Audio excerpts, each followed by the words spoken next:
Happy Friday, Friday of the 4th of July weekend. Woo-hoo. That's about the only fireworks you're going to hear and say the weather is not cooperating. Why can't it be nice? Well, you know, it's not going to be raining all the time, so just keep a good thought. Maybe we'll get 4th some of July breaks is in like action. Christmas to me. I know, always 62 tomorrow for the high. Memorial Day was terrible. Yes. Why is every holiday and the first time we're able to get out and be normal going to be ruined? I don't know. It's not going to be ruined. Christmas going to be 80? Keep the glasses half full, not half empty. Well.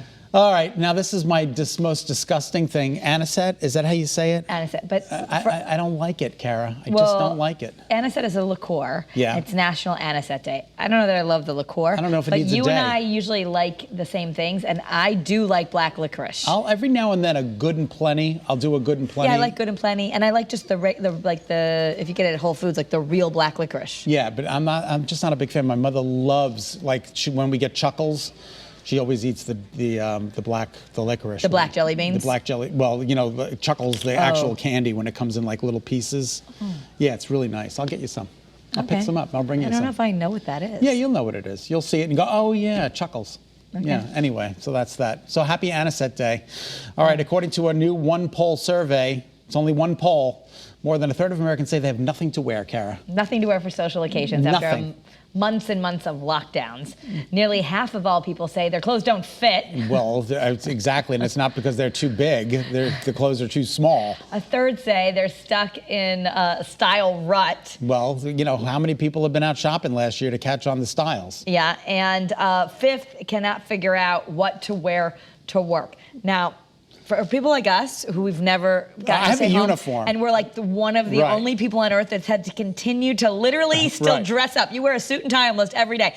There's nobody on planet Earth really except news anchors. Even lawyers aren't wearing their ties anymore. You know, some of the other networks in our market, you know, they've gone away with the tie. We're not doing that. I still think I like a tie. I like a tie. On this show, sometimes you wear more casual things. Yeah, every now and then I'll wear something more casual, but no, I just think it's easier, especially when I think I still put on a dress every day, but I consider my dress kind of a uniform. If you can put on one thing instead of two or three things, I think that's a win. So anyway, we hope that you find something to wear. This is the best part. Someone pays $28 million to go up in space, and this 82-year-old gets to go for free. I love it.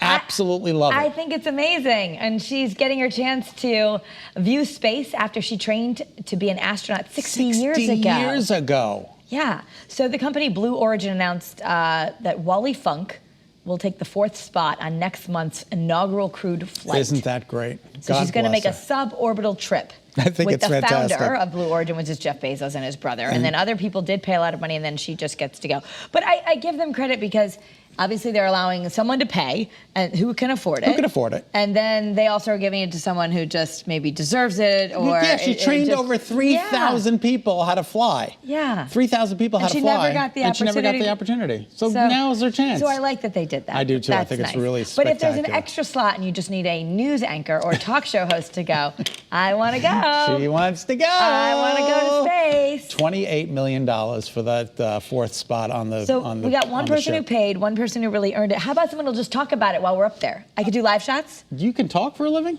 That's simply amazing. No, shocker, shocker. All right, the billionaire's race to space is moving at light speed. Richard Branson is now getting in the game. Yeah, he's such an innovator, and he's planning to travel to space aboard the Virgin Galactic spacecraft as early as July 11th. That's 9 days ahead of Jeff Bezos' trip. That's like 9 days from now. Yeah. That's Maybe amazing. He's got a spot for us. Yeah, but you never could give him a call. You know, Richard? I don't. We give him a ring. I do follow him on LinkedIn. He has a lot of great articles about life and perseverance and optimism. Yeah, good for him. That's why he gets to go to space, because he just believes. I believe I can fly. All right, this next story cracks me up. It's about a bunch of ducks. 60 ducks. It quacks you up? Oh, Karen, that is so funny. It just quacks me up. 60 ducks need to be relocated. They've apparently taken over a neighborhood. Aww. And they really like the people that they've kind of cozied up to. So, this is in Baton Rouge, Louisiana. Yeah, look at them. They're just like, hey, we're here. They're very comfortable. The residents think they might be too comfortable. So I don't know, where are they going to put them exactly? Because that's a lot of ducks to move. And then they just fly back, so what's the point? They're going to come back to where they know their territory. But just so you know how this all started. How did it start? They all ignore the sign of don't feed the ducks. There was just a few ducks. The residents all started feeding them. Feeding the ducks? Now there's lots and lots of ducks. So there's a reason why they have the sign, don't feed the ducks. Do not feed the ducks. All right, Ikea has rolled out a line of gay furniture, which is awesome, but you can't buy it, unfortunately. You can't buy it. It's just on display. It's on display. All kinds of colorful couches. Oh, look. Oh, look at the one in the lower right. That is gorgeous. Yeah. So they said they're all inspired by different LGBTQ flags. Which I think is just wonderful. So how many of them? There are 11 of them, I think. And the couches are going to be on display in Canada. So they're not even on display here. But if you're looking, I don't think we can go to Canada yet. They're not letting us in. Nope, the border is closed. Border is closed. We can't get there, so you have to look at the pictures. I like the flower one on the top right, too. That's really pretty. Look at them. They're really innovative and creative. Well, remember that rainbow room you profiled at Foxwoods? I think it'd be nice to add lots of fun colors, and just colors are nice. Pride. Done of all the white and gray and boringness. It hopes the campaign will honor the richness and diversity of the LGBTQ community. Okay. Good.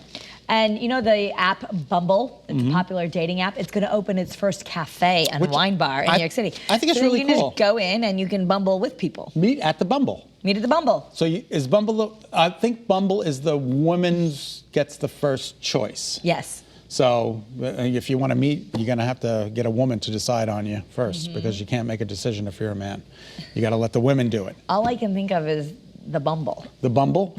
From Rudolph the Red-Nosed Reindeer? Put one foot in front of the other, and soon you'll be walking out the door. The snow monster. The snow monster, yeah. I think that's in Rudolph the Red-Nosed Reindeer. You bought an ornament for Julian of the Bumble. I did, absolutely. Yes, that's very true. Every year we hang it, we think of Uncle Scott and the Bumble. Oh, that's so nice. All right, what else is going on? Pinterest, they're saying... Oh, this is actually really interesting. So I love Pinterest, especially if you're trying to redo a project. Someone else has already done it 10,000 ways better, and the images are always so pretty. Right. But it's the first social media platform that's going to ban all weight loss ads. All weight loss ads from the platform because of growing concern over a lot of eating disorders spiking during the pandemic. And it is tough, especially for young girls. They're scrolling, they're seeing these picture perfect bodies, and then, some kind of unrealistic eating plan you're supposed to do. So they are banning it. I think that's great. And showing more realistic body sizes. Okay, well, good. I think that's awesome. Good. So Pinterest has been around for There was a whole line of thinspiration, and they said it was pro anorexia. And so they that's not good. Nobody needs to go pick out, cute planters and couches on Pinterest, not the body you need to buy. Exactly. Yeah. Shikari Richardson has tested positive for cannabis. She has since about 9 o'clock this morning, she issued an apology. So they're saying now that she might not be able to compete in the Olympics in Tokyo later on this month. Because she got to wait about a month. She's thought to be a gold medal contender. Yeah. It's raising a lot of questions. She still has some, her lawyers and her coaches are going to go through whatever process needs to be done.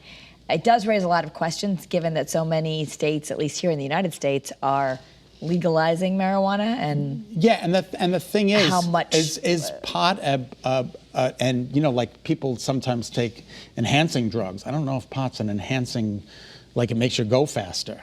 I would think it would slow you down. I think exactly. I don't know. So anyway, but it's one of the banned substances, and she tested positive for it, so she's apologizing, and now she's in jeopardy of not going to the Olympics, which is upsetting. That's a big consequence. Train your whole life, but hey, the rules are the rules too. That maybe I don't know exactly what was put down, but if you know that's going to happen, then you shouldn't be doing that, right? Something else that's changing, maybe for the better at the Olympics, is now breastfeeding moms, these athletes who have babies, they're going to be allowed to bring them, and they have a special location. In the past, it was a struggle of, do I want to go compete in the Olympics, or do I want to breastfeed my baby? Now they're going to have a special place for breastfeeding moms just outside of the Olympic Village, so that nursing athletes can feed their babies and also have a place for their caregivers, because obviously when they're out competing, they can't be watching their baby. But if you have a young child, and you're going to be gone for weeks at a time, it's a tough choice for an athlete mom to make. Do I want to feed my baby or do I want to give up? And apparently, I didn't realize that was the rule in the past, and nobody was allowed into the Olympic Village. And still nobody's allowed, but they're allowing them to step outside to breastfeed their kids. They're allowing the fact of like, all right, so you are allowed, you're an athlete, but we have to make this work for you because maybe that's Which I think is wonderful. It's not a fair choice for a mom to make. Do you want to go compete or do you want to serve your baby? No, exactly. Kids, I would,